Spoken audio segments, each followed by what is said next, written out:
সকলোকে নমস্কাৰ। ব'লক বনাওঁ পোলাও। প্ৰথমতে পিঁয়াজখিনি, বিনখিনি আৰু গাজৰখিনি কাটি ল'ম আৰু মটৰকেইটা গুচাই ল'ম। এটা কুকাৰত ঘিউ দি দিম। ঘিউখিনি গৰম হোৱাৰ পিছতে ইয়াতে নহৰু, আদা আৰু পিঁয়াজ দি দিম।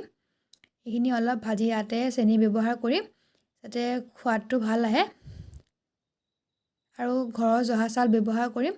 নতুন যিহেতু খাবলৈও ভাল হ'ব। আৰু ইয়াতে কিচমিচ, কাজু আৰু লং আৰু দালচেনি দি দিছোঁ। এইখিনি অলপ ভজাৰ পিছতে ইয়াতে থাকি যোৱা চব্জিখিনি ধুনীয়াকৈ ভাজি ল'ম অলপ সময় আৰু ইয়াত চাউলখিনি দি দিলোঁ। ঘৰৰ জহাৰ গোন্ধটো কথাৰ সুকীয়া, সেইকাৰণে জহা চাউলে আজি বনাম।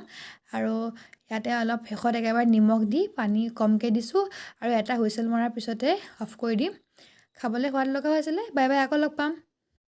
সকলোকে নমস্কাৰ। ব'লক বনাওঁ পোলাও।